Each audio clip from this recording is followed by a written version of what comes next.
Yeah. I thought that Hello, everybody. So I forgot to roll the countdown. So we're live. Hi, guys. How you doing?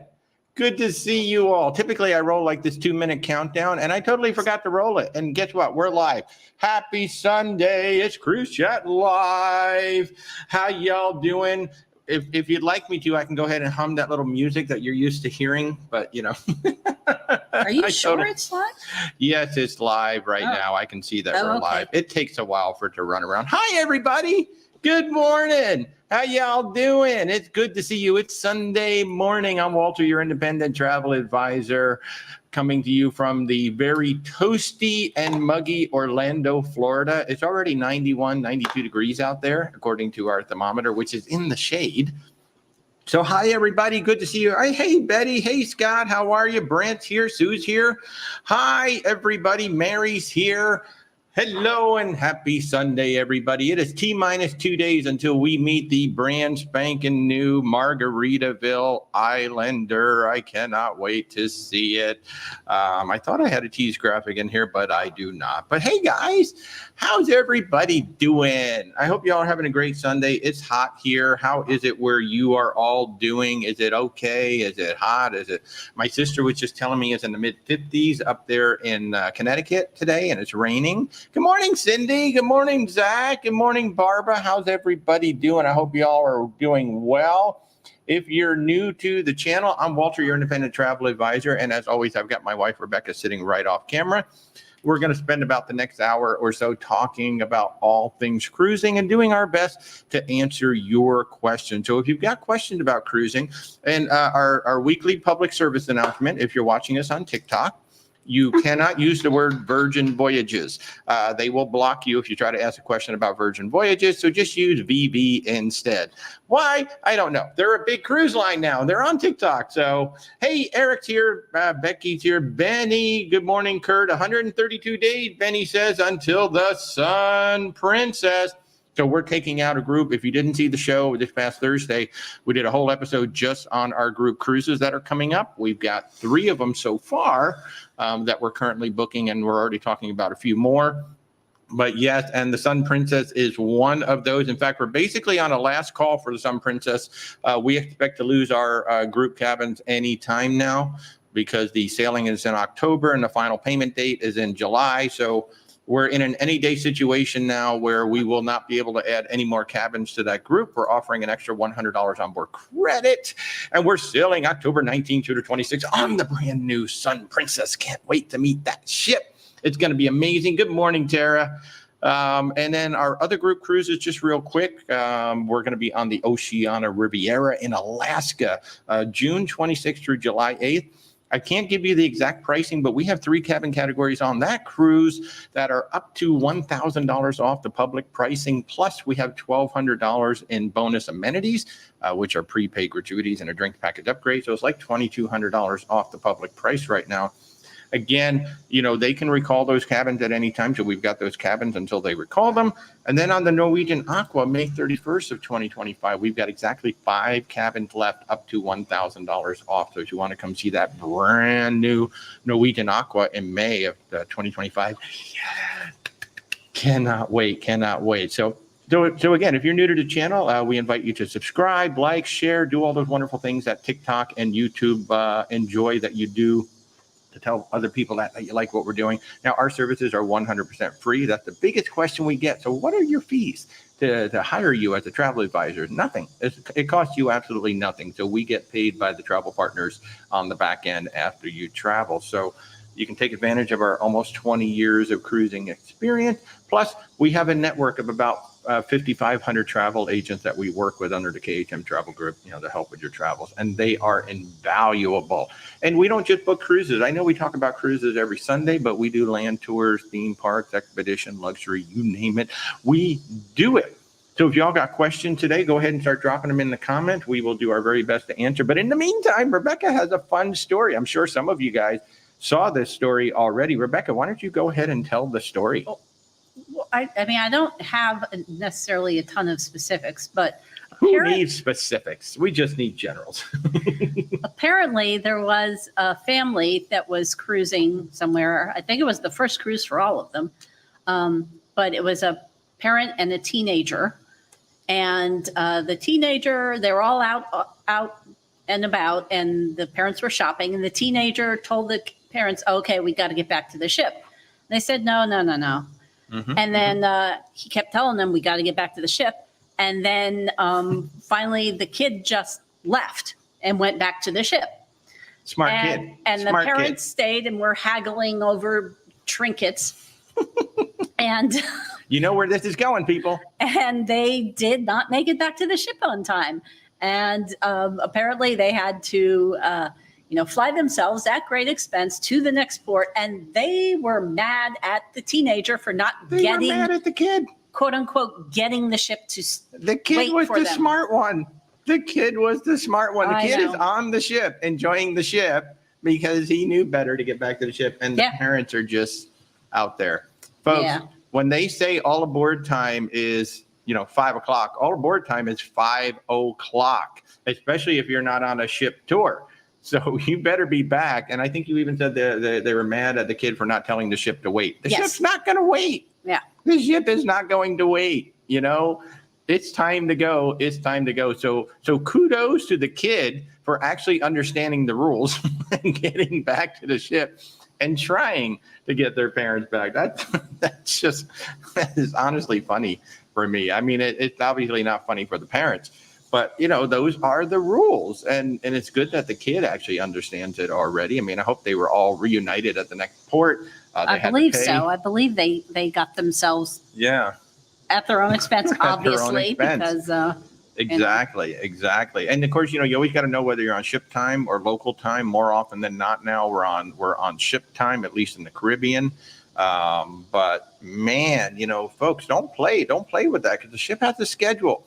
We've seen ships wait like 30 minutes. They might wait 30 minutes, maybe if there's like a sizable group of people that haven't come back yet. But for the most part, when sail away is 5:30, like all aboard is 5, sail away is 5:30. At 5:30, lines are being cast and we're on our way to the next place. So, and even if you show up and the ship is still physically there, if those lines are cast and the gangway is up, you are not getting on that ship. Once the gangway is in, the gangway is not coming back out. Doesn't even matter if the ship is still tied up. The gangway is not coming back out. No. So you are screwed. But I see Nurse Tara is saying if all aboard is 4 o'clock. If she said if all aboard is 5, then I hear 4. And I see Christy saying if all aboard is 5, I hear 3. I mean, that's the way to do it. Back it up. Back it up an hour or two so that you are not going to miss the ship. Absolutely. Good morning, Eric. Alec. Good morning, Brent. Bananarama is food on MSC really that bad? No, it's not. It's inconsistent is what it is. Okay. I did a food review on the MSC Seaside. I think I posted some from the seashore as well. It's inconsistent. The main dining room, especially, and I recall specifically on the Seaside, we actually had a really good first dinner on the Seaside, and then they made amazing pasta on the Seaside, but some of the other stuff was meh. But then again, Royal Caribbean makes some of the worst pizza at sea I've ever had at Sorrento's, and their main dining room experience is not the best either.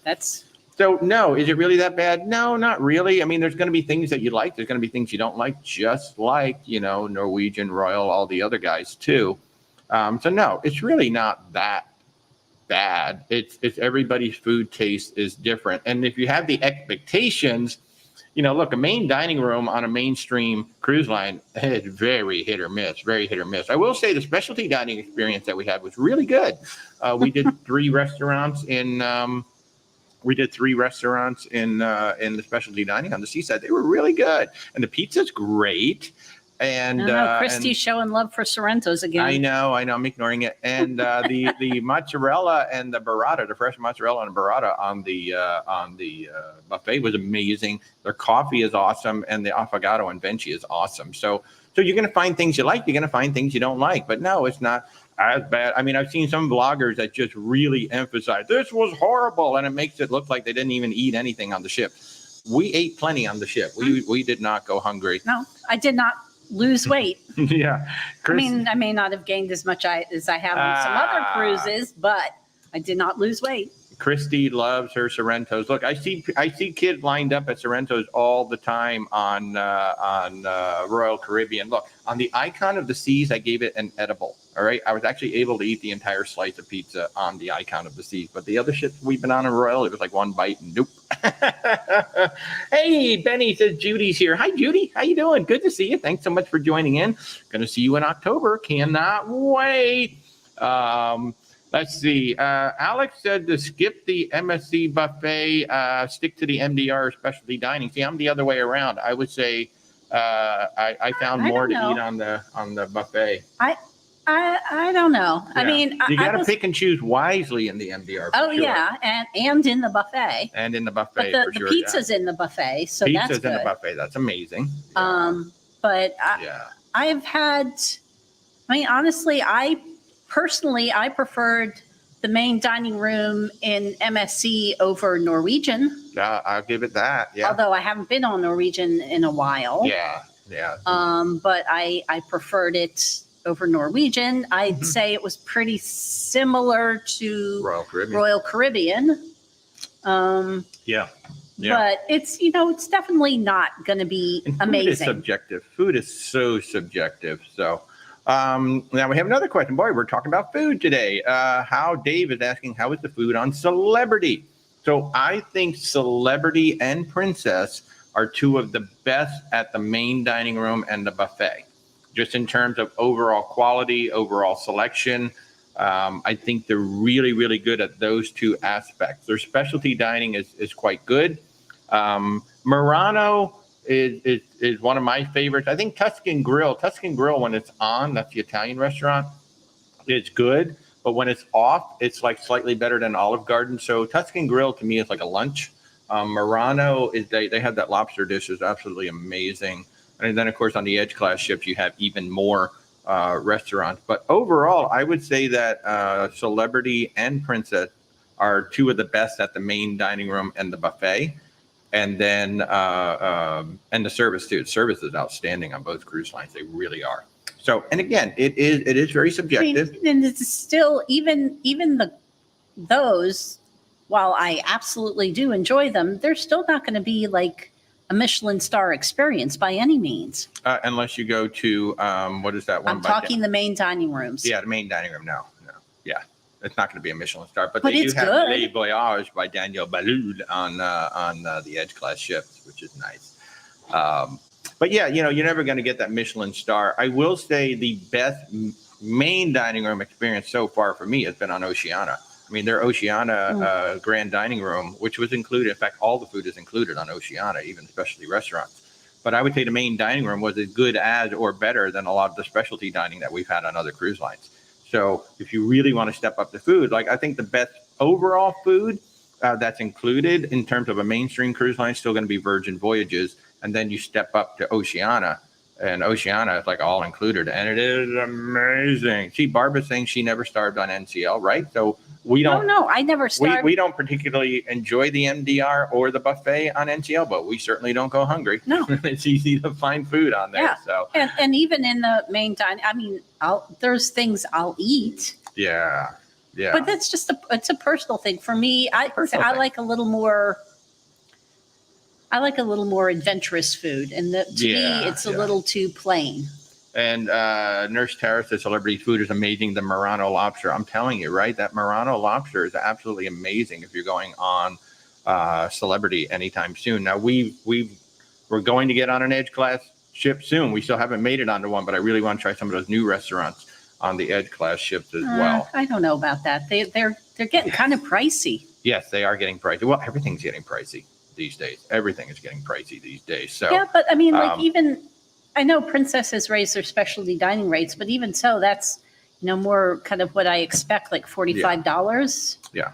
$49, whereas Celebrity can be like $75 for a specialty restaurant. I don't know. It's got to be really good.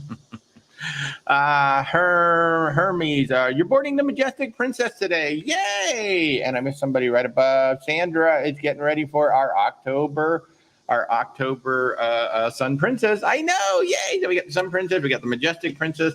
Majestic Princess, beautiful, beautiful ship, one of the Royal class ships. You're going to have an amazing time. Japatsky House of Carnival Luminosa. So we've not actually been on that ship yet. We do have some guests who are both booked on it and have sailed on it. It gets mixed reviews. That's what I can say about that ship. It was the first ship that Carnival brought over from Costa, and I have heard mixed reviews on the ship. Some people absolutely love it. Some people have complained about the service. It almost kind of like an MSC mix of reviews where it's very inconsistent across the line. So I think Scott, who was watching on YouTube, was just recently on the Luminosa up in Alaska. But we have guests going to Alaska next year, so I'll be able to know more then. But we really haven't gotten a lot of requests for the Luminosa. The Luminosa spends her time down in Australia, and most of our clients going to Australia, they're going on, Princess or other cruise lines or Viking, things like that. So we have not booked anybody on the Luminosa yet down in Australia, but she is up here in the Alaska season as well. But just if anybody has been on the Luminosa, please go ahead and chime in and let us know what you thought. But just based on the reviews I've seen, it's been very, very, very up and down. So Christy saying the main dining room spaghetti on the Liberty of Seas was good for her. I'll warn you, though, the menus have changed since you've been on. Yeah, they change all the time. Yes, but in this case, a lot of that always available stuff has gone away, and they're going to more theme nights. Yeah, they are. So I don't know how available that is. I mean, I'm sure if you made a request a day ahead, certainly it can't be that hard to make spaghetti. Yeah. Sarah's going on the Celebrity Reflection this November. Fabulous ship. We love that whole class of ship. We've done Reflection, Silhouette, and Equinox. So we've done 4 of them on that class of ship. They're absolutely stunning. Has my favorite bar at sea, the World Class Bar, which is not the Martini Bar. The Martini Bar is the one that gets all the love because they got all the flashy bartenders. But the World Class Bar is on your way into the theater. You probably miss it half the time, but they make really nice craft cocktails. And of course, they have that solarium pool. That is where you will find Rebecca and I pretty much the entire week is hanging out in that solarium pool. And of course, the final night, at least if it's a 7-night cruise, usually the final sea day, there's going to be an officers versus the guests water volleyball game, which is hilarious. Absolutely hilarious. So Alex is asking if we're going to have our NCL rep on an upcoming Thursday live stream. We've had Lily on the show in the past, so we do need to see if we can get her back on. We're kind of like getting into that secondary rotation with everybody. But I will say, this coming Thursday, we're actually going to have Riverside Luxury Cruises, which is a somewhat new river cruise line. However, if you're a fan of river cruising, you may remember the name Crystal. There used to be Crystal River Cruises. They went under. Riverside bought the ships, and they were always touted as some of the most beautiful ships out there on the river. So they're bringing all of the ship back. Michelle is coming on the show. Michelle's working very hard to get us over to Europe to go on to a ship over there. So I cannot wait until we get a chance to go over there. But that's going to be this Thursday night. Hopefully the Wi-Fi is going to be good. We're going to be in a hotel Thursday night in Tampa. So hopefully the Wi-Fi is going to be good. But if you're around Thursday night, 8 o'clock Eastern time on our YouTube channel, my public Facebook page, and then my LinkedIn profile, you can watch it over there. So we are going to have that very, very soon. So yay, cannot wait for Michelle to come on the show. Mark, you've always been an NCL cruiser, thinking about trying MSC. Thoughts? That is a great question. So the thing about MSC, and I've already talked about it a little bit, it's very inconsistent. It is a very inconsistent cruise line right now. My understanding is they've hired a new hotel vice president or director, whatever it is, but a new executive in the hotel operations to try to get that under control, because the inconsistency can not only be ship to ship, but even sailing to sailing. It can be very up or down. The service is very inconsistent, and the food is very inconsistent. Day to day, it can vary. Yeah. So, like when you go on Norwegian, you pretty much know what you're getting. You can go on pretty much any Norwegian ship. You pretty much know like where the food is going to land, what the service is going to be like, what the entertainment's going to be like, and what the games are going to be like. When you go on MSC right now, they're not really tailored towards an American audience yet, and the service is very, very inconsistent. Now, we've been on the seaside and the seashore. We had a great time. So what we do is we talk to our clients about MSC, and we prepare you for what you may, if you accept MSC for what it is and you don't try to compare it to NCL, like NCL is probably going to have better entertainment for sure. Oh, yeah. MSC is going to have better pools. And much better pools, especially on the seaside class. They have amazing pools on the seaside class. MSC is going to have better coffee, better pizza, for sure.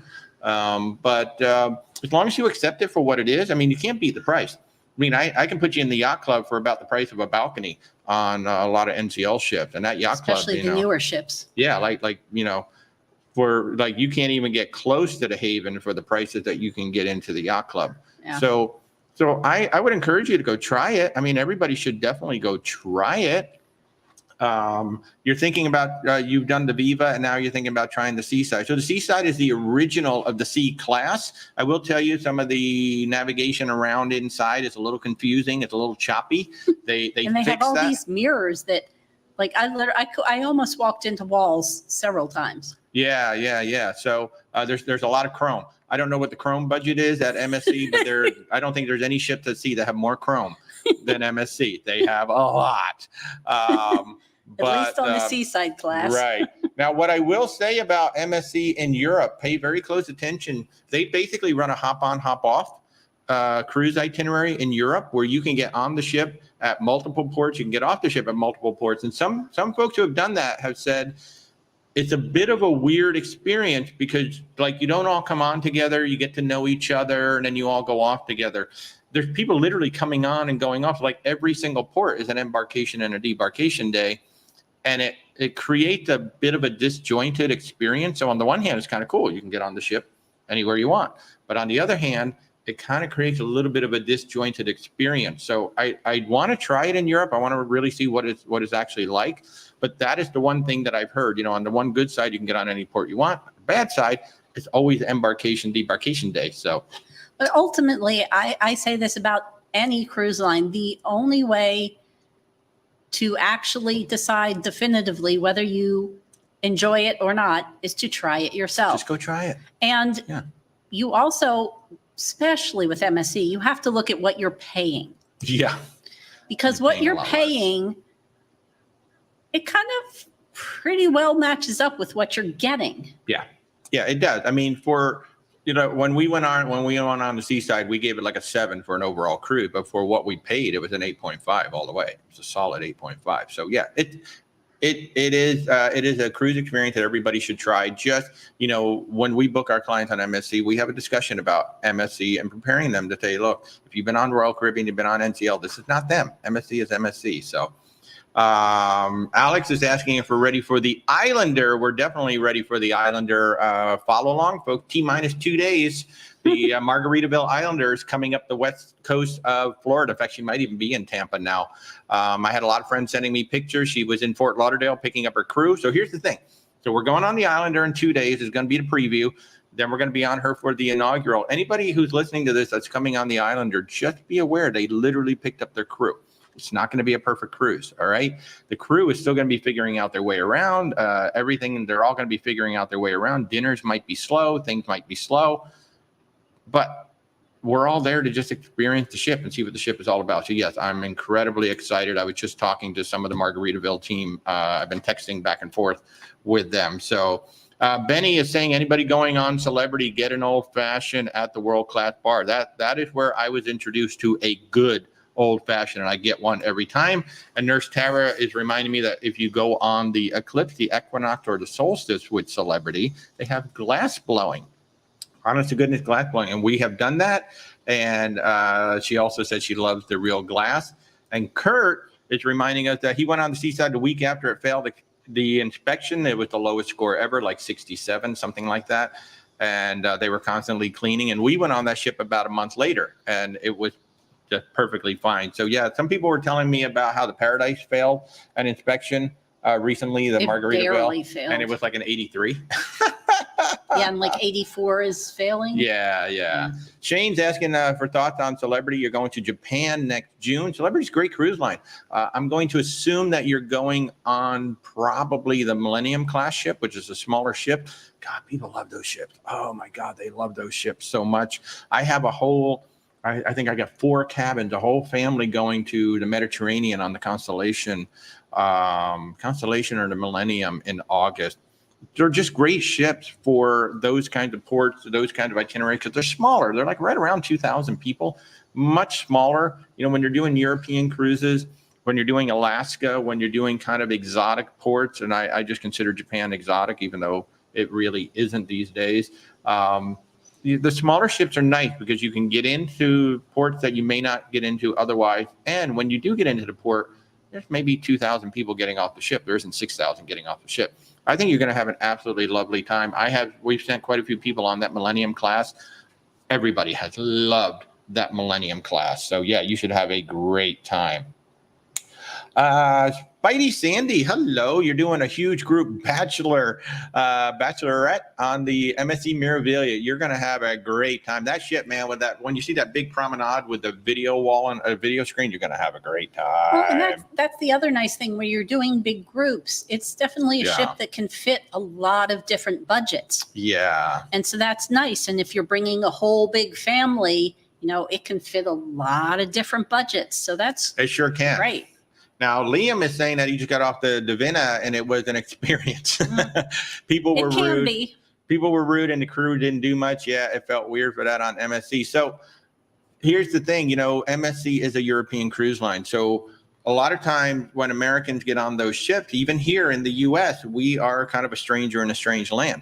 And I have seen that, you know, there are different cultures. There are different ways of, you know, cutting the queue and, you know, not caring who was in line. And yeah, we saw some of that on the seaside and the seashore. And we also heard, you know, a lot of other dialects and a lot of other tongues. And it's like, you know, maybe that's how it is. Or like in some cultures, it's normal to be right in your face talking to you, or it's normal just to kind of push your way through and get to where you got to go. So, you know, I have to kind of cut it some slack because not everybody is brought up the same way. The crew, I will say, is a little bit more timid. And on MSC. They're in a tough position too, because do they say something or not? Right. And if they do they risk getting even more abuse from the rude passengers? Yeah, exactly. So it's a tough position to be in. More of a management thing. And honestly, some of the management can be quite rude on MSC, you know, that we've seen in the past as well. So like I said, it's a very inconsistent and it's an inconsistent situation on those ships. And part of it is exacerbated by all of these people. Like when you go on any cruise here in the US, you're going to have people from all over the world. But, you know, when you go on an MSC ship here in the US, the Americans might be like at 50% or maybe less than 50%. I would say it's probably at least 50%. Yeah, because so many people in Europe know MSC. Like they may not know who Carnival is. They know who Royal Caribbean is, but MSC is such a value cruise line that they're going to come over here. So yeah, it is an interesting experience. Tracy is asking Carnival. Yes. Carnival's a fun cruise line, really fun cruise line. We enjoy them. The Fun Squad is the best out there. Okay, so Shane, you're going on the Millennium. Yeah, that's going to be a great ship. That is going to be a really lovely ship. That's going to be perfect for going to Japan. Good size ship for Japan. I know, in fact, we've got a couple. I want to say it's their retirement cruise. They're doing a back-to-back on the Millennium in Japan, which is going to be absolutely, I think it's going to end up being like 26 days or 30 days in Japan. It's going to be amazing. Well, I think one of them is round trip Japan and the other one is other parts of something. It's going to be beautiful. It's going to be absolutely beautiful. I told them if they have a steamer trunk, I'll gladly pack myself into the steamer trunk and go with them. You can be their cabin boy. Yeah. Hello, here's your coffee, sir. I'll totally do it. They know I'll do it too. Any reviews of Sun Princess? You're going on in less than a month. There are quite a few out there. If you look all over YouTube, there are a lot of reviews of the Sun Princess out there. I would say don't watch the initial reviews, like right in the very beginning, because Honestly, even Princess admits they launched the ship too early. The ship wasn't ready to go. None of the entertainment was working. A lot of venues weren't even ready. Like Spellbound just opened up recently. So I would say if you're going to watch any reviews, start like with the most current and work back, because at least things are now working.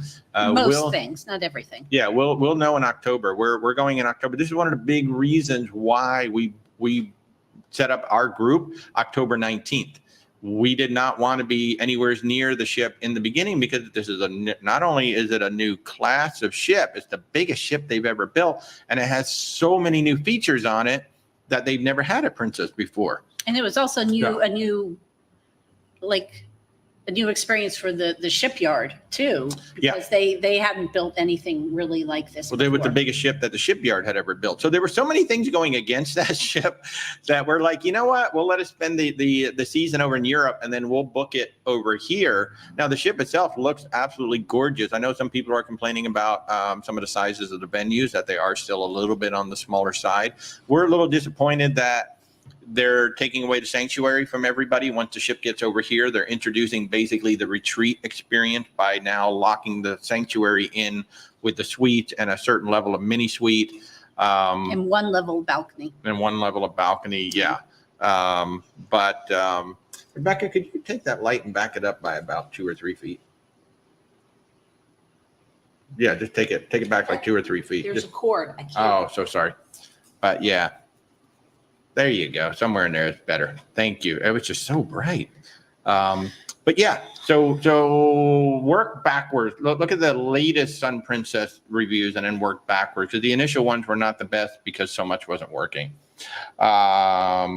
User 299, you want to book a Caribbean cruise next summer for your daughter's graduation, 18 and 22. That's fabulous. Any suggestions for cruise line? Gosh, you got a whole bunch to choose from.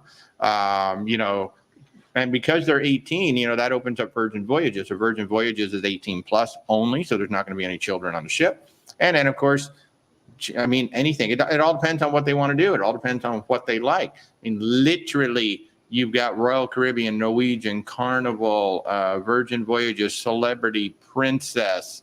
It really just depends on the 18 and 22-year-old. It's literally everything. It's literally everything under the sun. It just all depends on what they want to do, what you want included in the cruise, because like Virgin Voyages is nearly all included. You just got to pay for the alcohol really and your shore excursions, but everything else is more or less included on the ship. It just depends on what you want to hear.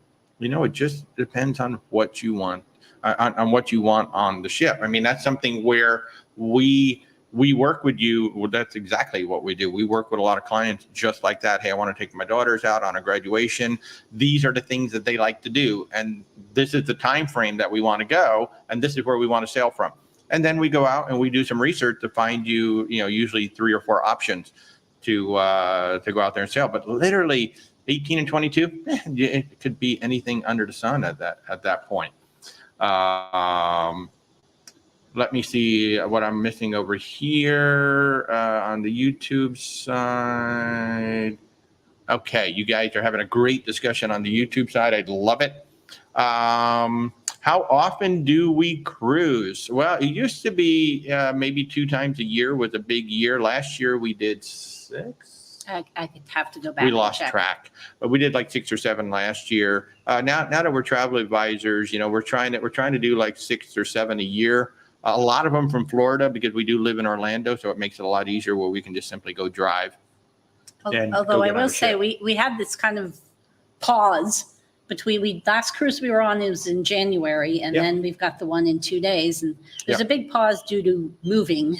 Yeah, we did a big moving in March, so we kind of had to get all that under control. But we've got the Margaritaville Islander coming up for 6 nights over 7 days, and then we've got the Sun Princess is planned in October. I fully expect something else will happen in between those, and that's really it. That's all we got on the books for today. But I fully expect then next year the big one is Alaska, June of 25. We're going to Alaska on the Oceania Riviera. That's going to be freaking amazing. And then we're also going to be on the Norwegian Aqua in May, and both of those are group cruises. So we've got quite a few people. We've got over 130 people going out on the Valiant Lady on Wednesday the 14th. No. It's the 12th. The 12th. They go out. They go out on Tuesday. No. Wednesday. The 12th. I don't know. Whatever On the 12th, 12th. whatever the 12th is, we got 130 plus people going out on the Valiant Lady on the group too. So that's kind of what we have going on. So Brant says losing track of how many cruises you're on is a good problem to have. Yes. Mental health worker thoughts on the long walk on the new Disney Island. I've had quite a few people ask me about this. What you got to remember, one, that's a natural island. So there are rules about how much disturbance they can do. So the ships need a draft to get in there, and they're bringing in their big ship. They're going to bring in the Treasure is going to be coming in there, and eventually maybe the Wish will. So there has to be a draft underneath. So they had to carve out a channel to get those ships in. And yeah, it's a walk. They had to put the ship quite a ways away from the island in order to put the pier. Now, the alternative was to do tenders, and nobody wants tenders. So I would take the long walk over a tender ride anytime. I'm hoping they at least have some sort of golf cart situation for those who need it. I haven't seen the videos yet, but I'm sure they're either going to have those tricycles, the tuk-tuk tricycles or golf carts or something to help guests who need it. And they will probably bring more as needed. As the ships start coming in and they see, well, what do we need? They'll start to adjust that because they can bring those kinds of items over like on the ship. So when the ships come in, they could bring more golf carts and more things like that as needed. But that's the reason why it's such a long walk, because, they're not allowed to disturb. That's the interesting thing about MSC and Ocean Key. That ship docks right up against the island, but that was a mining. They were mining that island for sand for many, many years. So for industrial purposes. Yeah, for industrial purposes. So that dock, that channel was already cut when they took over, and that's why they're allowed to dock right up against it. But if you look at all the other private islands, the ship is out away from the island because it's a very shallow draft coming up in there. And she's saying that she or he is saying that they have mobility issues. So that's yeah. But I'm imagining Disney's usually pretty good about this. If it's not set up now, I'm sure there will be some way to assist people who have mobility issues or who are older and need to. Yeah, and you can rent a scooter for the cruise too, so you'll be able to get the scooter off and roll on up too. Just like on MSC's Ocean Key is actually one of the best islands I've ever seen for mobility scooters. Big, wide, concrete pads, really nice. So, any discounts on Utopia? I don't have any at the moment. I don't know if there's any out there, but that's a brand new ship. So I do have tons of discounts though on the Icon of the Seas. We have the family and friends discount right now that we're allowed. We have travel agent, family and friends discount that we can offer. And I probably have, what do we have? Like 200 cruises in there. We've got Icon, Odyssey, I think, Symphony. There's a whole bunch of Royal Caribbean ships that we have. I can get you on the Icon for right around or just under 4,000 for two and a balcony now. So yeah, we've got really good Royal Caribbean rates that Royal Caribbean is offering us. Just not Utopia yet. It'll be a while. Christine, what are my thoughts on winter cruises? Yes. I mean, why wouldn't you? We cruise all year long. We were out. We cruise a lot in November for Thanksgiving. We did Christmas and New Year's last year on the Oceana Serena. Yes, absolutely. And of course, you can do Northern Lights cruises as well. In the wintertime, you can go on up to Norway and do some amazing cruises up there. So absolutely. Yeah. The only thing I will say is this past winter, particularly in the Caribbean, it was definitely a lot more rough weather than there normally would be. Gotcha. So I know there was a lot of ships that missed ports. Mm-hmm. We had a lot of times where it was definitely rocking, but in general, I mean, the weather in the Caribbean, the air temperature doesn't vary a ton. The humidity will vary and the ocean temperature will vary. Yeah. But it's lovely. I particularly like it, especially if you're not going during the holidays, that decreases the amount of families that are going along. So nothing against families, but it does nothing against families. It does tend to be a little more chaotic. Yeah. Kurt is saying that on the videos back to Lighthouse Point and Disney with the long walk. Kurt is saying that the videos he's seen, Disney has a tram that you can take from the ship. I figured onto they the had to island. have something. Now, I don't know that, hopefully that tram does go all the way out to the ship, but if not, there would certainly be some sort of back and forth. Disney's really good about mobility issues in general. Spike wants to know, can I talk about gratuities on a cruise? And by the way, if you're asking questions, you don't necessarily have to ask them twice. I will get to them. And then Rebecca helps to keep me honest on those as well. But you can tell I like to talk and I like to try to give a full answer for every question. So just bear with me and I will get to it. But gratuities on a cruise. So those are also known as hotel charges. You generally pay in the range of $16 to $20 per person per day on the ship for your stateroom. This has nothing to do with specialty dining, has nothing to do with alcohol and drinks, has nothing to do with gratuities anywhere else on the ship. This is just for the stateroom. So every person in the stateroom, and I had somebody ask me, but what about my 1-year-old? It's a person in the stateroom. They're going to get charged $16 a day gratuities. So those you can either pay in advance before you get on the ship. Now, if your cruise is more than a year out that you booked, I actually encourage you to go ahead and prepay them, because if you prepay them now, you've locked them in. The cruise line generally raise those about once a year.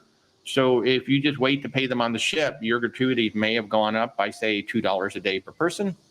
Not a lot, but it would have been nice to lock them in. So those gratuities, there are people who's like, oh, well, I cancel them and then I just give money to the people who help me.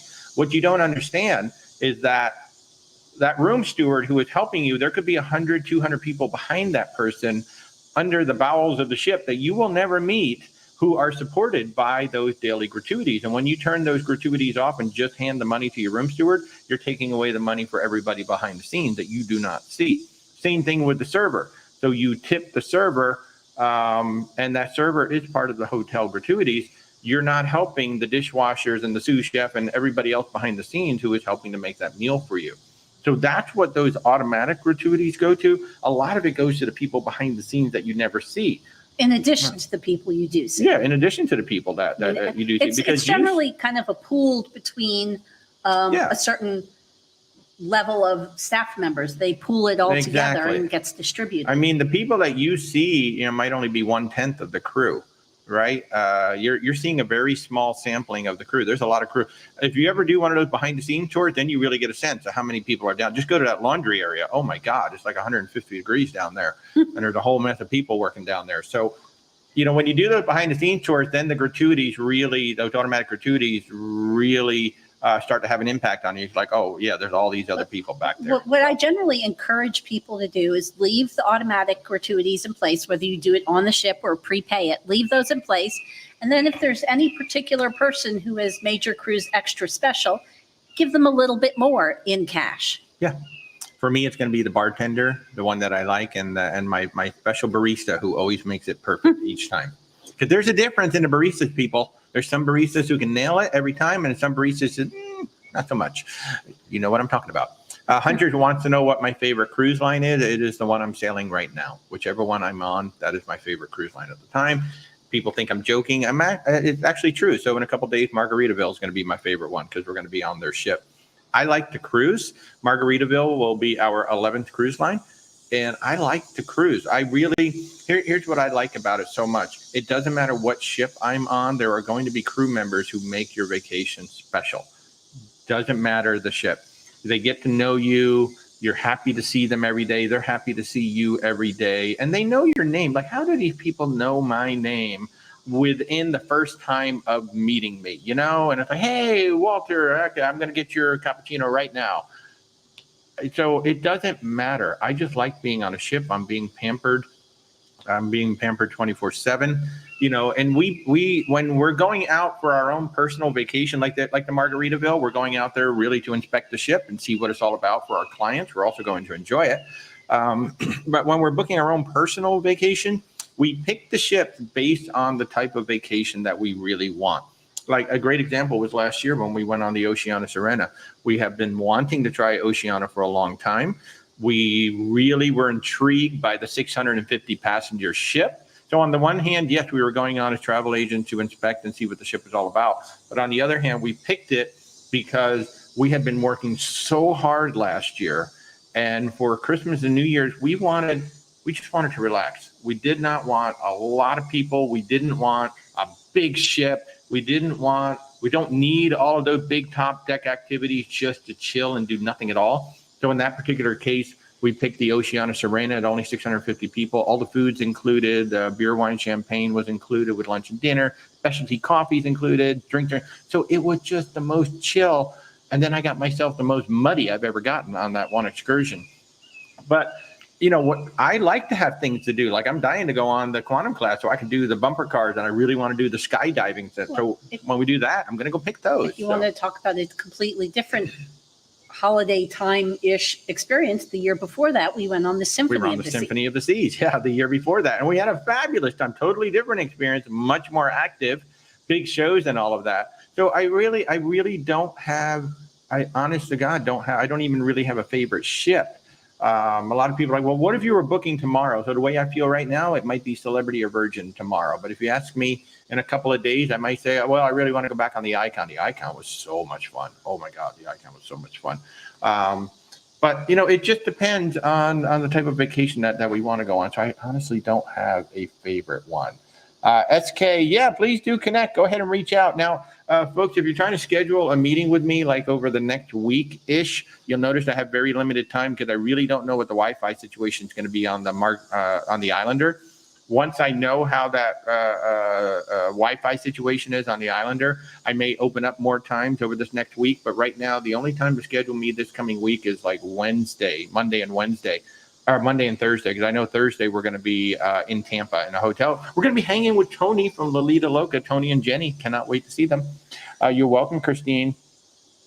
Low Carb Man, any Quebec City cruises? Well, that's going to be the Canada New England for the mainstream cruise lines and the luxury cruise line. So it's going to start. Well, there are some round trip Quebec. Actually, not a ton. No, but the luxury cruise line. In fact, Holland might have one. Well, Holland has one that goes back and forth. So if you do the whole back and forth, you can do it. But for the most part, it's going to be Boston or New York City to Quebec City and back for the most part. That's what you're going to get. Now, some of the smaller, like, you know, your Vikings, your Azumaras, your Oceana, I don't know offhand, but they may have like round trip Quebec or longer runs. Virgin is doing a really interesting set of cruises. They're doing the Brilliant Lady's going to go from New York. She's going to go to Quebec, but then she's going to go from Quebec all the way down to Miami. That's going to be a really interesting cruise. So yeah, they are out there. We just got to go search for them.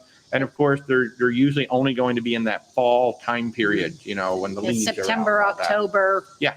Maybe a month or two beyond that, but generally September, October. Yeah, so I mean, if you want some help finding something, certainly reach out. Where's WalterTravel.com. In fact, I haven't told you guys in a while. If you're new to the channel, we do invite you to subscribe, like, and share. I am Walter, your independent travel advisor. So we book cruises, land tours, expedition, luxury. The voice you keep hearing off camera is my lovely wife, Rebecca, who's my partner in crime in this whole thing. We are Where's Walter Travel, and we are part of the KHM Travel Group, which is about 5,500 travel agents. They're based up in Cleveland, Ohio. I'm going to be going up to Cleveland in July. If anybody's in the Cleveland area, I'm coming your way in July. Mama Donna, off topic. You have to tell us that your Discovery Princess Alaska cruise was fabulous. The 360 dinner is amazing. That is a special dinner experience on the Discovery Princess, or on some of the Princess ships. It is supposed to be amazing. We haven't done it yet. And Discovery Princess is a neat one because that is a tie-in with Discovery Channel. All of the godparents are from the Discovery Channel. And if you haven't seen it yet, you really should check out Adam Savage on his YouTube Tested channel. Did a whole series on the Sun Princess being built. I'm actually kind of surprised he never went back when the ship was finished. Maybe he's waiting till it comes over here. Be kind of cool if he showed up on our sailing. But he did a great series on the ship being built over there. It's really cool. Tracy, how do you get the best deals without gambling? You work with a travel advisor. The best deals these days are now when the ships go on sale. That is generally the best sailings. It used to be, you know, all these last minute deals, this, that, and the other. But anymore, the ships are going up as we get closer. Yeah. I mean, it's not like it never happens, right. But it's more rare. Yeah. Mm-hmm. So these days, the best deals are very often when they first come online. But that's one of the things that we do too. You know, if you're looking to get the quote unquote best deal at a certain time frame on a certain type of cruise, we just go out there and we see what we can find for you. But that's generally what we do. And I have to say, we the only time we've ever gambled on a ship was bingo on Scarlet Lady. Yeah. I used to work for one of the largest casinos in the world. And the thing that I learned there is the house always wins. So everybody who thinks they're getting free cruises and great casino deals, you're probably paying more than most people on that ship. You're just paying it a different way. So the house always wins. Cruise lines do not give away free cruises. I guarantee you, just like you're never comped a room in Las Vegas, you are paying way more than most of the people around you. Betty Sims says, leaving Boston to Quebec, overnights in Quebec, and then back to Boston in September 2025 on Celebrity. Yeah, so there are a lot of cruise lines that will hit Quebec on that Canada New England tour. It's really nice. Pretty much like Princess Holland, Celebrity, Norwegian has them up there, and then all the luxury lines as well. Yeah. Uncle Bunks, is there a best way to handle offshore excursions when sold out? I mean, if they're sold out. Well, I'm assuming you're talking about the ship-provided shore excursions. Yeah. So generally, the ship-provided shore excursions, you can cancel like between 48 and 24 hours out. So some slots could open up on the ship. Then your other bet would be to go with an independent excursion provider, such as Venture Ashore, who's our partner. Venture Ashore offers a 100% return to ship guarantee. So if you should miss the ship due to their tour, they will get you to the next port. You don't have to worry about anything like that. So they're a really good partner. But it's possible that some slots may open up once you're on the ship. So, hey, Kathy, how are you? Good to see you. Good to see you. Scott, opinion on the best Mediterranean cruise in September 2025.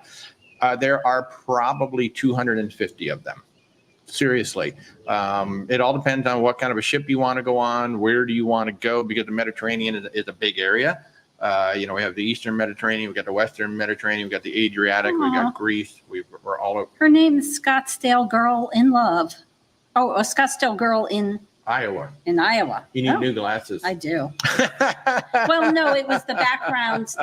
It was on your shirt, so it was getting kind of. Oh, it was on my shirt. I'm so sorry. But yeah, so now that's interesting that Scottsdale Girl, you just brought up that you want to stop in Rome for sure. Civitavecchia is 1 hour away from Rome. That's the actual port stop. So if you really want to spend time in Rome, one of the things that we recommend is that you book a cruise that either starts or ends in Rome, and then we add on some land time in Rome so you can really get in there to experience it. Like we've got Raro Tours that does 7 and 10 day tours in Italy. Those are adult only, all inclusive, only 20 people maximum, so they're small group. Or we can just book a hotel and some things like that. So it all depends on what you're looking for and what you want included.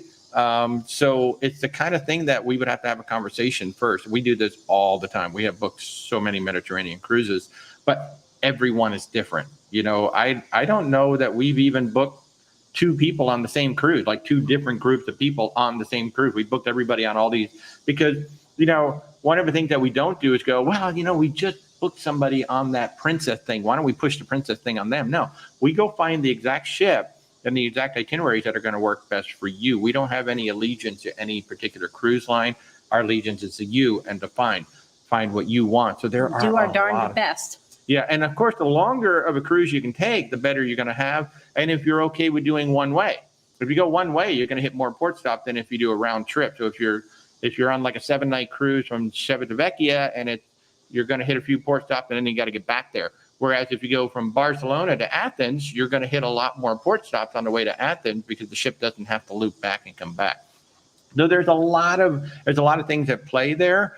Some of my favorite ships or cruise lines in the Mediterranean. Princess is great, Oceania is great, Viking is amazing. Azamara has some really nice, what they call intensive itineraries, where like if you just want to do Italy, it's like 14 stops in Italy, and that's it. There's like no other countries. Well, sometimes there might be one other country. Yeah, they have intensive Greece, they have intensive Spain. So like they're really going into certain ports that like a lot of other people won't. So it all depends on where you want to go, how long you want to go. And of course, the budget always comes into play with that as well. But yeah, if you want to reach out, where'swaltertravel.com, or you're watching us on TikTok, just click the little logo. There's a link tree with the contact information down there. I was just saying a few minutes ago, we have limited availability for meetings this week because we're going to be on the Margaritaville Islander starting Tuesday, and I don't know the Wi-Fi situation. So once I know that Wi-Fi situation, I may open up some more hours to book with us on the ship. But yeah, just reach out. And another public service announcement on TikTok: if you're trying to ask questions about Virgin Voyages, don't use the word Virgin, use VV. That's not us. That's TikTok blocking you. So yeah, so Scottsdale girl, go just reach out if you want to. Please do. We would love to help you with the cruise. Dub, Walter, can you help with a group of 20 plus looking for 2025 sailings? Absolutely, we can. I was just mentioning a minute ago, we've got 133 people going out on the Valiant Lady on Friday, something. The 12th. The 12th, Wednesday. So yeah, we've got that. We've got about 40 people coming with us on the Sun Princess. We've got almost 30 people coming with us on Oceana. So yeah, we can put together groups, big or small. We can go up to 199 people without a contract with the cruise line. Once you get over 199 people, then we've got to set up a contract with the cruise line. But yeah, absolutely, reach out. We would love to help you. Where'swaltertravel.com. Go in to contact us and set up a meeting, or you can drop me an email at info@where'swaltertravel.com. But you're watching us on TikTok. I know I said all that fast. Just click my logo and then click the link tree. In fact, I think there's a link to my email directly in, because now we're a business account on TikTok. So just go ahead and try that. We would love to help you. We would absolutely love to help you. Bossos 97. How is the Red Hook parking in Brooklyn? That is a great question. I don't have any clients who have driven into Brooklyn, so I don't know. Has anybody gone to Brooklyn yet and parked in that Red Hook parking area? I know that Brooklyn it has been very up and down, has been very inconsistent in how good of an experience that you may or may not have. So sometimes people have really good experience. Sometimes people don't. I think Brooklyn is still getting its legs underneath them. But has anybody parked in that Red Hook parking in Brooklyn? I honestly haven't had. All of my clients who have gone there have flown in and then just taken a shuttle, train, whatever to get over there. So I really don't know. It's a good question. So folks, if you know, I would love to hear. Pretty TK, good morning. Good to see you. Barbara said, just spend the money. You can't take it with you in the end. That is so true. That is so true. I mean, you got to have enough to live, but then, go travel as much as you can. So Pretty TK, 59 days to your cruise on the Valiant Lady. Valiant Lady is fabulous. Yeah, we've got a whole big group going out on Tuesday on the Valiant Lady. They're going to do the Fire and Sunset Soiree. For those of you going to Key West on a cruise, just remember DJ's Clam Shack. You will be so happy when you go find DJ's Clam Shack. Betty wants to know what part of Med is best for April or May temperature-wise. Does it? I honestly don't. Offhand, I can't think if it really varies the Med is pretty good. I mean. The highest heat is going to be, late June, July, August. It's also going to be the largest crowds. So, but April, May, it'll be a little bit on the cooler side. But to my knowledge, it's offhand, because I don't have all my stuff in front of me. But offhand, I think it's going to be more or less the same. I mean, there'll be differences, obviously. I think Google is your friend. Google average temperatures. Yeah, I mean, whatever country. We have a lot of notes that we keep in the office. Obviously, I'm not in the office right now, but Betty, if you'd like to reach out. But I would say just offhand, most of it should be pretty good. I really should have that in my head a little bit better. But we have a lot of information that kind of comes in and goes out. Yes, I should have all the temperatures worldwide in my head, so I can bring that up. And do you know the country codes? I do. Yes. No. Pure Sandy, what do they do when it rains daily on a cruise? Well, I've never been on a cruise where it rains daily, but when it rains, I mean, if you're in port, I mean, you're going to get wet in the port. Well, yeah. So somebody's saying Spain is warmer than Copenhagen. So I consider Copenhagen Northern Europe. Yeah, that's not the Med. And then the Mediterranean is going to be warmer. So that's actually two different places, Barbara. Barbara's trying to zing me over here. And I think there aren't a whole lot of cruises that do Northern Europe in April. Might start more in May. But when it rains daily, I've not been on a cruise where it rains. I've been on a cruise where it rains a lot. So, I mean, obviously the top decks are going to be wet. So you're not going to do stuff on the top deck. So you're going to go do activities inside. If it's going to be a whole day of rain, they might add some more activities inside, but nothing really changes on a ship except, the outer decks are going to be wet. And if there were activities planned for outside, if there's lightning in the area, they will actually close off, like you can't go out. But, sometimes in the Caribbean, getting wet in the rain feels really, really good. There are people who just go outside and hang out in the rain because it feels really, really good because it's hot outside. So, yeah, not much really changes. So, and Betty is saying, good idea, Google. Yes, Google is your friend when it comes to certain things, not everything, but certain things but yeah, what is the average temperature in? I just had to do that. I'm putting together a really nice trip for a client who wants to go to Argentina. And she has 4 very specific places that she wants to go to. It's going to take about a month for this entire trip to happen. And so, we're trying to plan it around the weather and where in Patagonia will be the coldest. So we're probably going to send her to Patagonia first before it gets even colder as the temperatures go on. And of course, as people from the Northern Hemisphere, it gets all confusing when everything's all backwards. Different.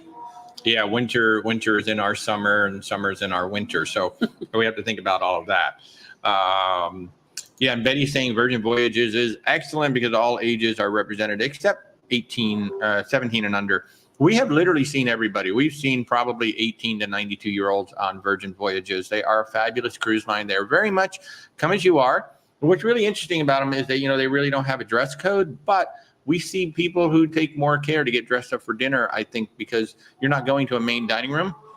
You're going to a restaurant when you go, and I think people put a little bit more effort. Of course, you can always go up to the galley and chill. Virgin is exploring the idea of more pop-up restaurants now in the galley to help take some of the pressure off of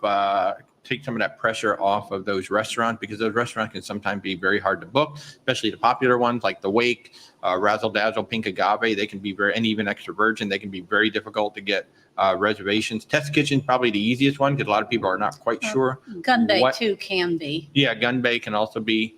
So they're working on that. They know that they have to.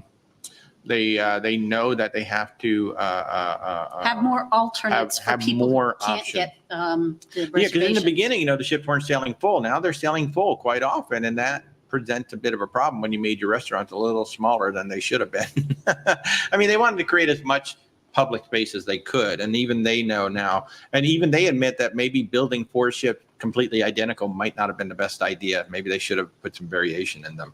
Alex, I'm so sorry, Alex. Alex brought up a great point about Venture Ashore when we were talking about shore excursions. Not only does Venture Ashore offer 100% return to ship guarantee, they will get you to the next port, but if your ship doesn't come into port, there's no need for you to contact them whatsoever. They will automatically refund you. They track the ship, and if they see that your ship is not coming in on the day that you paid for an excursion, your excursion is automatically refunded just like it is on the cruise ship. So that's one of the reasons why we recommend them, and one of the reasons why we work with them. In fact, we just had dinner with Jenny the other night from Venture Ashore. Lovely company to work with. So yeah, so if your excursions are sold out on the cruise line, or maybe you just want to see what else is out there, you can always go to Venture Ashore and check them out. They're really good third-party shore excursion company.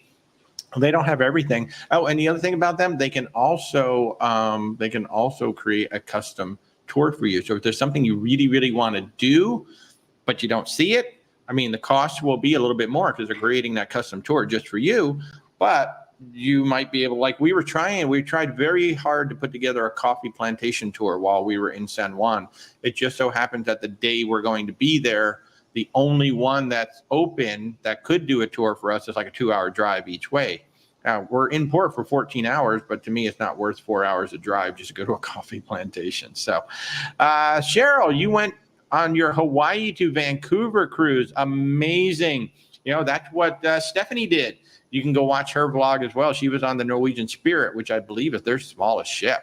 Absolutely beautiful. But they did the Fire and Ice cruise where they did, I think, 6 days in Hawaii. Then they went up to Alaska and they did 6 or 7 days in Alaska. It's absolutely amazing. We're starting to talk about February, March 2026.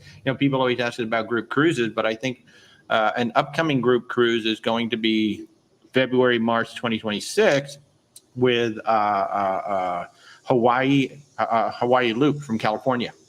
And in particular, Los Angeles, because we want to work in Disneyland. So we're going to make it a Disneyland trip too. So, if you want to put on your long range calendars, if you wanted to go to Hawaii, we thought about doing the flight out and doing the Norwegian cruise, but because we want to combine it with Disneyland, we decided, we're going to do that round trip. And because they're longer cruises, and we like longer cruises. Yeah. Mm-hmm. Even 10 days is short for us now. Being on the Islander for only 6 nights over 7 days is going to be weird for us too. But yeah, so February, March 2026, we are starting to put it together. Possibly LA to Hawaii on a loop. Now you'll be very surprised. You might be surprised to hear this, but Rebecca was looking at Princess. That is one of our favorite cruise lines out there. We do very much enjoy them. They do LA, like Holland doesn't. Right. They do San Diego. Right.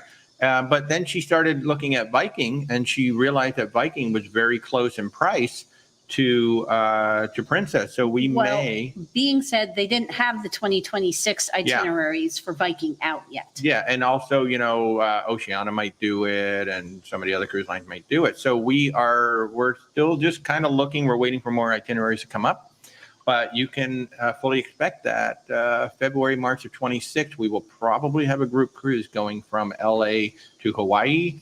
And if you want to add on Disneyland, we're going to be getting a Disneyland as well. So that is going to be so fun.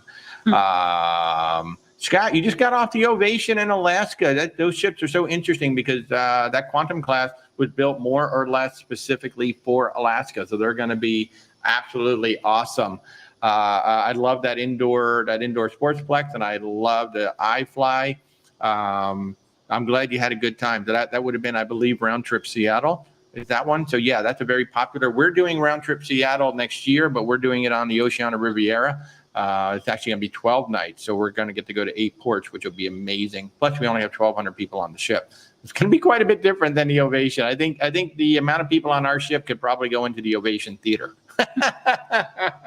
which is amazing. But yeah, so we're going to be there in June of next year. It's going to be kind of cool too, because we're going to be celebrating the 4th of July in Alaska, which is going to be kind of cool. That should be a lot of fun. Let me see. So Kimberly says you live in San Diego. What cruises are the best leaving from there? Predominantly it's Holland America. Yeah, I don't know if anybody else who has regular. I don't know. And I mean, there might be some that do it occasionally. But... Yeah, but even Holland America is just semi-regular because it's generally the ship that's going up to Alaska is going to do a few cruises out of there. I would have to take a look, but offhand, Holland is the only one that I know of offhand that does San Diego, and they only do it. I think they might do a few in the spring before the ship goes to Alaska, and then maybe a few after the ship comes back. In general, it's a San Diego to Hawaii run. Although they do have some Mexico, and I think maybe some California coastal. So not much. There's not a whole lot, but as far as I know, it's Holland. The San Diego is definitely there used to be more ships that used to go out of there. I think Disney might do a couple, or they used to do a couple of cruises out of San Diego, but they used to. There's probably a few others that do 1 or 2 cruises out of there, but we'd have to look it up. Holland America would have the most. Yeah. So Janet's asking if there are a domestic cruise in Panama City to take a cruise through the canal or any other ways. Thanks. I know for sure Oceania does it because I've priced that one. You can do a cruise that starts in Panama City, and it either ends in Miami or it ends somewhere in South America, or you can book the round trip. But yeah, I know offhand that Oceania absolutely does that. I don't know of anybody else, but it's probably going to be the smaller cruise lines, the smaller, like the luxury cruise lines that are going to do it. But yeah, there are absolutely cruises that do that. If you want to reach out, we'd be more than happy to help you out, Jen. But absolutely, Oceania for sure. There could be somebody else. So let me see here. We got here. Oh, Scott, you had Victoria, Skagway, Sitka, Juneau, Victoria, one of the prettiest places ever. So on our cruise, is one of the things we're excited about. We have 12 hours in Victoria. So we're going to have a lot of time. In fact, we have up to 15-hour port stops on our Oceania, Alaska. So folks, if anybody wants to go to Alaska and actually spend a lot of time in the ports, just reach out. Our rates are currently up to $1,000 less than the public prices. Plus, we have $1,200 in bonus amenities, which is the gratuities and the drinks package upgrade. So it's almost like a $2,200 savings over what you would pay for the public rates. We've got 2 balcony categories and a concierge category on this ship, only 1,200 people. So certainly reach out if you want to go to Alaska in June of 2025. When they take our cabins back, and then we don't have those prices anymore. So Barbara, Oceania leaves Seattle on your birthday. Yay! That's so awesome. So now we're going to embarrass you. We're going to have to embarrass you. Maybe we can have the captain sing over the PA system. That would be great. Pretty TK, you're going on VB for first cruise with your daughter. How are the shows? I haven't seen much about the shows. Oh, there's actually a lot out there about the shows. Valiant Lady is going to have dual reality. That's one of my favorite shows on the ship that we've been. So Scarlet Lady, Valiant basically have the same. Resilient Lady arguably has some of the best entertainment out there. They have different shows on there. They're supposed to be really, really good. Virgin is coming up with more shows. We've actually been invited to a couple of the previews, but I haven't been able to make it over there. They're very different. The Untitled Dance Party thing, it's not something, it was really interesting to go watch it for a little bit. It's just not something I'm into, but I really did appreciate all of the different types of dance styles. It's a really different kind of show. The Red Room is really cool because it's a big black box theater that can be reconfigured in like 3 or 4 different ways. So that's really cool that they made a configurable theater so they can do, different types of shows. So I like that. We always enjoy Around the World in 80 Minutes with the Diva. That's hilarious. If the Diva is hosting bingo, that's probably the best show on the entire ship. Mm-hmm. She is so funny. And you don't actually have to buy bingo cards. You can just just sit in the back. Yeah. Yeah, she's funny as heck. And the shows On the Rocks are really good. I don't know where they find these music acts, but they have music acts every night at On the Rocks, which is the whiskey bar. They're really, really good acts there. Mirror Mag, thank you so much for the kind words. I'm glad you enjoyed the videos from the Symphony of the Seas. I enjoyed eating it. That was a great cruise. Stas Riverside, where's a good area to cruise in September? Well, you're probably referencing the fact that we are in hurricane season in the Atlantic, which we always cruise in hurricane season in the Atlantic because our anniversary is in September. So really, so the Med is a good place to cruise in September because the crowds are more or less gone. It's cooling off. The beginning of September is a great time to go up to Alaska. Once again, the crowds have thinned out. And if you go like that first week, maybe second week in September, a lot of the stuff is still open on land. Once you get past that, a lot of things start to close. South America would be good. There's a lot of great places to cruise in September.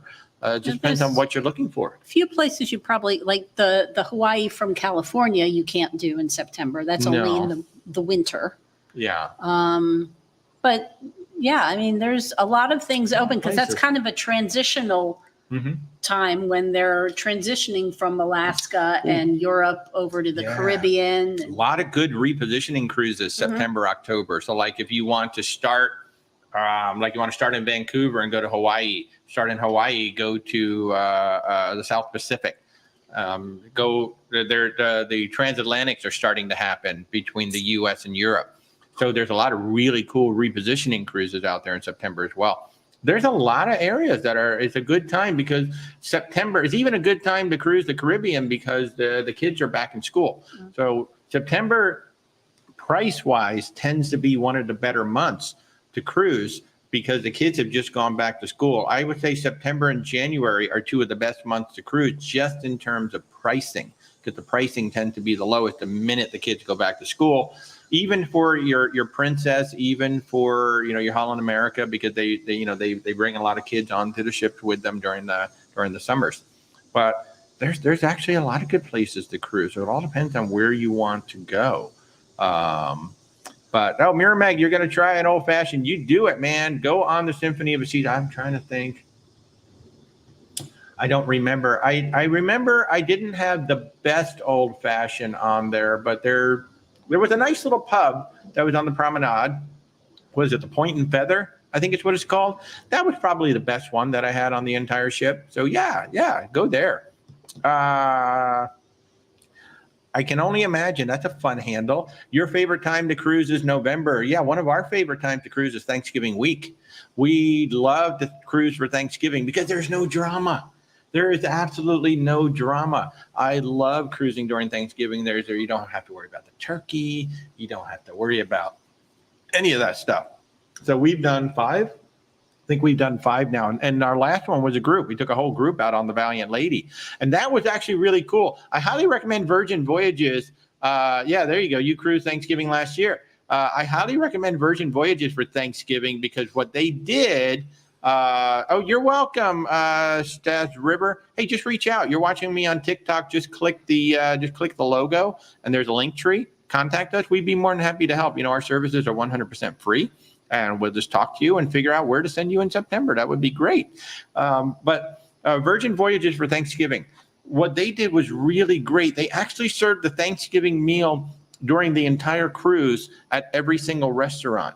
So you could try it. It wasn't like, well, on Thanksgiving, where am I going to go eat my dinner? You can actually, if you wanted to, I had 2 or 3 of them. And the test kitchen was definitely interesting. It was a whole each restaurant had different take on it. Yeah, every restaurant had their own version of a Thanksgiving dinner. So that was really cool. And the test kitchen, I think, actually had the best turkey of all of them. Razzle Dazzle did a whole fried turkey thing that was really good.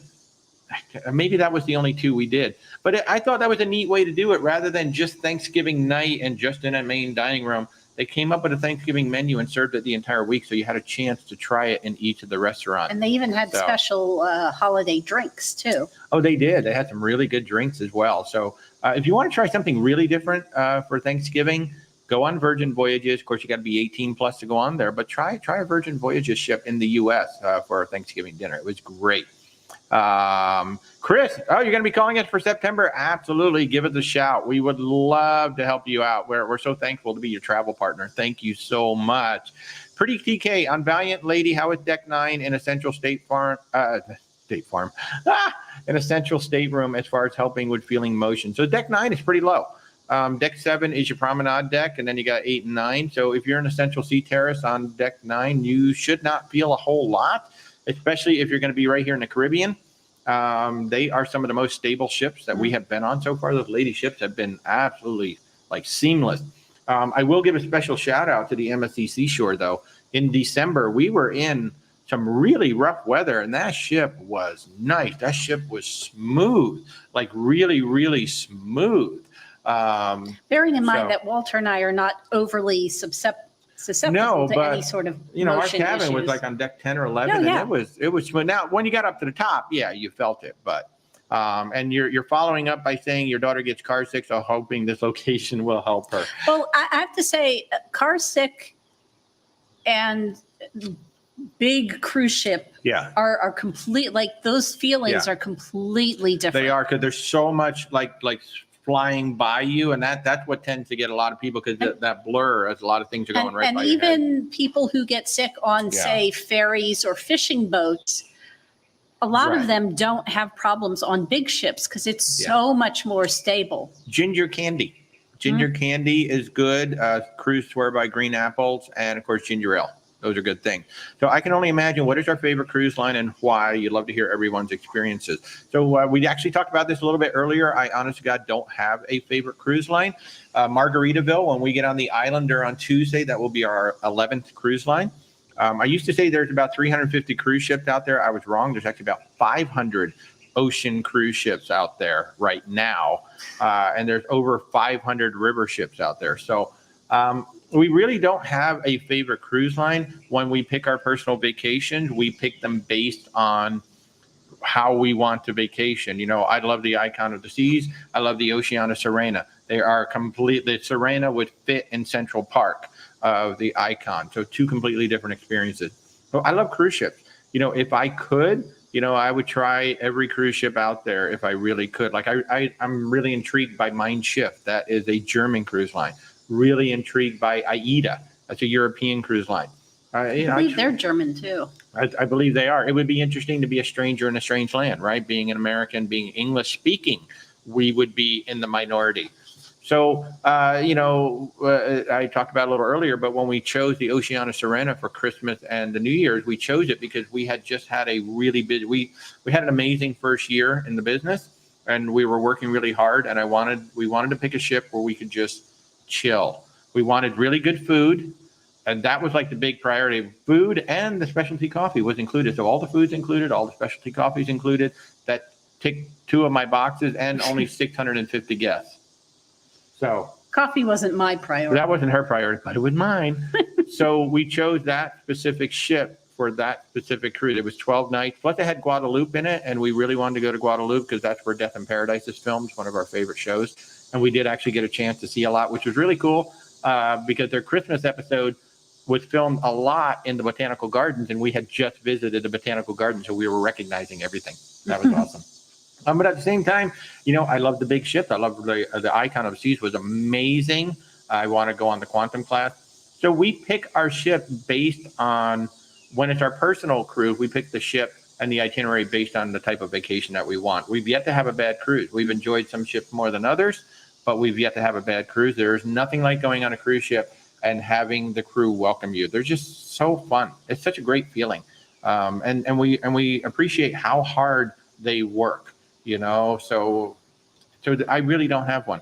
I really don't have one. And what's nice about that is we don't have a bias. You know, one of the great things about going on 11 different cruise lines is we don't really have a bias towards any one. So when you come to us for a cruise, we're more thinking about, well, what's going to be the best ship for you versus. And admittedly, they're not all going to be good fits for every person. Yeah. Yeah. Like if you have, you know, teenagers, Holland America is probably not the best choice for you. Yeah. I mean, depending on the teenagers, maybe it is. Yeah, but maybe not. But, oh, Chris, you are so kind. You're the lucky one to have found us. And Rebecca, thank you so very much. Disney Monique, good morning. It's good to see you. It's toasty. You can't tell, but it's about 92, 93 degrees already right here in Orlando. Alex is asking, how long was the Thanksgiving dinner at Test Kitchen? Vivi should consider shortening the experience. I mean, you know, going in that it's about 2 hours. It's about a 2-hour meal. So that is what it is. I mean, a lot of their meals, a lot of people may not realize it. I mean, their meals average about 90 minutes. It's not a fast meal because everything is being prepared to order. There's not a lot of stuff just sitting back there. So I don't know that they should consider shortening it. And if you have a need to either a desire or something you need to go to. Yep. They'll shorten the meal. Yeah. Yeah. You just got to tell them. We were in Extra Virgin, and because we got invited to a secret show, we were late getting to Extra Virgin, and we only had about 70 minutes. I want to say we only had about 70, 80 minutes. Yeah. Yeah. So actually like 60, 70 minutes, and Extra Virgin is a 4-course meal. And we told the server as soon as we sat down. Yeah. Sat down, we said, look, we need to get to the red room by this time. And they shortened up the meal. Instead of a 4-course meal, it was a 3-course meal. And she brought out that dessert so fast. Like we had just finished and then that dessert was already out. So you can mention it to your servers, and you can do this on any cruise line. Mm-hmm. If you've got something coming, don't wait until after you order to go, oh, by the way, we got something to do. As soon as you sit down, say, look, we've got 1 hour. We've got to get to this thing. They will hurry up the meal. They will hurry up the meal for you. Even if you just personally don't like long meals, Yeah. you can make up something that you have to get to at a certain time. Yeah, And exactly. say, I need to get there. Pretty TK agrees with me. Coffee is a priority. See that? See that? I love it. I love it. And I can only imagine that you've never been on a bad cruise. I mean, that's it. You know, if you go in, I think the biggest problem people have is, especially if they've been on one cruise line for quite a while, and then they go to somebody else. I mean, of course, you're going to compare it to the other thing. And if it's not just like the other cruise line, it's like, you know, why don't they do? I really like the way, you know, Royal Caribbean does this, and I like the way they do that, and I like the way they do that. And it's like, well, this isn't Royal Caribbean. You're not on Royal Caribbean right now. You're on this other cruise line, and there's going to be things that you like and you don't like. So if you go in with an open mind, I think you're going to have a lot more fun. I just, you know, I don't know that I've ever met. I think I've run into one senior crew member that was kind of rude. I won't say the cruise line, but that they were kind of rude. But other than that, you know, we've had lovely crew on every single ship. Even if the ship wasn't our favorite ship or wasn't our favorite experience, the crew just makes it so worthwhile. I love the crew. I don't know how they do it. I really don't know how they do it. Alex is asking if we know about Neonix Cruises. They're based out of Greece. I don't know about them offhand, but Celestial has been on our radar for a while. Celestial is a little family-owned cruise line in Greece. They've got 2 ships. Oh, my goodness. They provide a really interesting, you know, it is not a high-end service or anything. It's smaller, more casual, but have not heard about them yet. So yeah. Pretty TK, do cruise lines put a hold on your credit card for incidentals like hotels? We know Carnival does. I think most of them do put a small hold, but it gets released really quickly. Yeah, it will get released pretty quickly. So, yeah, once the final bill is in, pretty much that hold goes away, and you'll just have the charges. I don't know if we can work with cousin Leroy, Mike, and his mother anymore, because that's just blasphemy, what he just said. Coffee should be outlawed. That's hilarious, Michael. I still love you. Still love you and your mom. We'll still work with you, but, you know. I don't know about being outlawed, but it is disgusting. Yeah. Well, the funny thing is, Rebecca likes the smell of when I cut open a bag of beans. She likes that smell. She just won't drink the coffee. So, yeah. Yeah. So, and Alex is saying that MSC also holds. So, yeah. I think most lines do. Yeah. I've never noticed it because I've never actually, once I'm on the ship, I've never looked at my credit card. Yeah, to see if it's on a hold. To see if it's on a hold. And by the time I get home, it's gone. So, yeah. JD, have we been on a river cruise here in the States? Great that you should mention that. We've had American Cruise Lines, Christy, on our Thursday night show twice, and we've been talking about getting on a ship. Just our schedule, our schedule just hasn't allowed us to do it. We've been looking at, there's a Florida Keys cruise. I would love to do the Mississippi River. So American Cruise Line has the Coastal Cats that does the coastlines of America, plus they do the rivers. And Viking comes over here. I don't know who else other than Viking comes over here. There is another one, but I can't think of. I don't know if there is anymore, because the American Queen, which is not. Yeah, the American Queen is going away. That's gone away. Yeah, and all the ships are going as well. Yeah.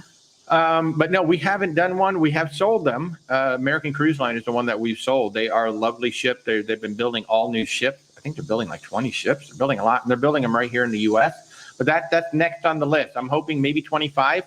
We can finally get it to work. They've got some great ones that go out of New Orleans. They've got them. If you're looking for Canada, New England, and you're not really liking what you're seeing with some of the big cruise lines, check out American Cruise Line, because they can still go to Bar Harbor, Maine. Even when all those restrictions come into Bar Harbor next year, they can continue to go, because there's only 200 people. Actually, it's less than 200 people on their ship, like 170. So we haven't done one yet, but that is on the list to do. We're also going over to Europe. We're going to do some river cruises. I mentioned earlier, we're going to have Michelle from Riverside Luxury Cruises on this Thursday night at 8 p.m. Eastern time on our YouTube channel. We've been talking to her. We're going to work out something where we can get over there and try out their ship. So my plan is to take the QM2 across and then get on a river ship and hopefully take a ship back. But that's next. JD, we have sold them. We have booked clients on them. We just haven't been on one of them yet. So I'm really hoping. And in fact, they do this thing that they call inspections from time to time, where we can go get on the ships. they're bringing the ship back to Florida for the winter. So at the very least, I'm hoping to be able to run down and get on a ship for a day just to go see what it's all about. But they are pretty cool. You know, we've got the Snake River and Columbia rivers, I believe. We've got the Mississippi River. We've got the Northeast, and then of course their coastal cats, and they do Alaska. They even do Alaska. Great Lakes. They do the Great Lakes. So there's a lot of options out there right here in our backyard that a lot of people just don't think about. They automatically think about Europe. They automatically think about going somewhere else, and it's like, and then beyond the rivers, we have Colette. You know, Colette Tours does some amazing tours of America. You know, you've got the national parks. They have one where they include Hamilton if you go up to New York. So they've got a lot of really cool tours just right here in the United States. If you wanted to do a land tour, then we've got the Rocky Mountaineer up in the Northwest. You want to do a train tour. Amtrak has some train tours. There's like so many ways to see America, and we just don't think about it. But, you know, JD, if you'd like to talk about it, I'd be more than happy. I do love planning those tours because you're like, oh man, I forgot about this place, or I forgot about that place. Princess has a really interesting tour. We booked that for somebody. It's a cruise tour, Washington, D.C. up to New York over 7 days. It's like an Alaska land tour, and then they get on a Canada, New England trip on the ship. So it's going to be 7 days on land, 7 days on a ship, just like an Alaska cruise tour, but it's an American history tour. It's actually really, really cool. So Doc DJ, VV sets the bar high for expectations. They really do. People expect a lot from VV because we keep talking about it and how amazing it is. I will say that our last couple times in the wake at dinner, it hasn't been our favorite experience. I still like the wake for brunch, but the best steak that I have had so far on a Virgin Voyages ship was during the Thanksgiving cruise. Stephanie and I both had the steak in extra virgin, and it was insane. It was so good. That's the Italian restaurant. The steak was so good. Stephanie and I were ready to order seconds. It was so good. So yeah, they do. Thank you, Michael. Appreciate it. Chris says the husband the same way, loves the smell of coffee, hates the taste. I know. What is that all about? Hi, Becky. How are you? Good to see you. You know, I was actually going to reach out to you. I haven't heard from you in a while. Looking forward to seeing you on our cruise next year. Hey, Shantae, how are you? You're a first-time cruiser looking to cruise next year. You're conflicted on Carnival or Utopia. Two completely different experiences. And Carnival's a very broad, there's a lot of different ships on Carnival. Well, and since you're mentioning, and you're welcome, JD. Yeah, feel free to reach out. We'd be happy to talk to you about it. Shantae, since you're saying Carnival or Utopia, I'm assuming you mean Port Canaveral, which with Carnival, I don't know what's doing the 3 or 4 days. It's a smaller ship. So the experiences could not be more different on the ships that are doing, say, a 3 or 4 night when you're comparing the Utopia of the Seas, which is an Oasis class ship, to Port Canaveral or Miami. So the thing about Utopia, it's only 3 or 4 nights. So that is an Oasis class ship, which has taken some elements of the new Icon of the Seas as well. So that literally has everything under the sun to do. Whereas with Carnival, they're 3 and 4 night ships. Those are older ships. They're smaller ships. So they're not going to have near like the wow factor, near the experience that Still you would get cruise from Utopia. Now, probably going to be cheaper to go on Carnival because they are older ships, right? Utopia is brand spanking new. It's the new shiny toy. You got to pay more for the new shiny toy. Plus, you got to pay for everything that's on there. You know, you've got flow riders, you've got ice skating rinks, you got all these shows and stuff. They're free, but you're paying for them because, you know, you got to pay more for that cruise fare to get on there. So they could not be more different if you wanted them to be. I mean, if you'd like to talk about it, our services are 100% free. We'd be more than happy to help you out, figure out, what your expectations are, what your needs are, what your wants are. And then we can kind of help you figure out, well, would Utopia fit that bill or would one of those Carnival ships fit that bill? I'll also tell you, Celebrity has 3 and 4 night cruises. They've got the Celebrity Reflection, which is an absolutely beautiful ship at a very good price. And it will take you to Coco Cay, which is Royal Caribbean's private island. So that's another thing to think about. If you're thinking about Port Canaveral or Miami, I think the reflection either goes out of Miami or Fort Lauderdale. That's another choice, which will be more of an adult-centric experience. It doesn't have all the water slides and everything up on top. It doesn't have all that high-end activity, but it's more adult-centric, which might appeal to you. So as a first-time cruiser, what would you guys recommend? I don't know, because I don't know what you're looking for. Yeah, every first-time cruiser is different. Every first-time cruiser is different. But the one thing I will tell you, it's so important to get on the right ship, because if you don't get on the right ship for your expectations, you're not giving yourself the best chance to really like it, because a 3 and a 4 night cruise is a party cruise. It's very different than going on a 7-night cruise. So Celebrity will have the least party vibe. Carnival and the Royal ship will have bigger party vibes on them. When it doesn't matter which cruise line it is, because a 3 or 4 night cruise is going to be, you know, I'm on the ship for 3 or 4 nights. I've got the drink package. I want to get everything I can. Whereas on a 7-night cruise, people tend to pace themselves a little bit more. So it's a little bit more relaxed and laid back. But yeah, if you want to reach out, those would be the 3, Royal Caribbean, Carnival, and then I would consider Celebrity. You could even throw MSC into the mix, because MSC does 3 and 4 night cruises as well. And if you're all adult, there's Virgin. Oh, Virgin Voyages. That's right. Virgin Voyages does the 4-night Fire and Sunset Soiree, which is basically an all-inclusive cruise, and it's adults only. So actually, you've got 5 choices to go from. So yeah, if you want to reach out, just reach out. Again, our services are free. You're watching us on TikTok. Just click the logo, go into the link tree down there, or just go to Where's Walter Travel, contact us, and I'll be more than happy to help you out. So yeah. I just can't. I wish I could just say, yeah, go on this one. But we have sent out so many first-time cruisers, and we've sent them out on pretty much every cruise line you can think of, because we just match the ship. We don't even care about the cruise line. All we look at is the ship. Which ship's going to work out best for you? People are traveling with different groups who have different needs. Exactly. And, you know, some people prioritize food. Exactly. Some people prioritize entertainment. It just really depends on what do you want? What you particularly want. Pretty TK liked Virgin Voyages because it's basically all inclusive. You know, there are going to be no surprises at the end. You just got to pay for the alcohol and the shore excursion. That's it. But everything else, the Wi-Fi, the gratuities, the food, the soft drinks, it's all included. So yeah, that's a good way to go. All right. I know I've got a meeting coming up at 1 o'clock Eastern time. It is now 12 p.m. Eastern time here. So folks, get ready. It's T-minus 2 days to the Margaritaville Islander. We are going to be on the Islander starting on Tuesday, the all new Islander. So we're going to be getting ready. Oh, somebody, WDW guy just threw in the last question for the day, but I'm going to remind everybody, Tuesday through Tuesday, we will be on the Margaritaville Islander for 6 nights over 7 days. We're going to be off on the 13th in between. But if you're interested in the relaunch of the Margaritaville Islander, it's going to be really, really interesting. So definitely tune in. We'll be on TikTok, YouTube, all of our usual channels. So certainly watch for that. So WDW guys, so you have the Utopia booked for 9/9 and the Symphony of the Seas for 12/8. Forgot to ask you last time if we've tried the Kummelweck sandwich from Park Cafe. You're going to have like 12 of them. That is the famous sandwich in the Park Cafe. They're not bad.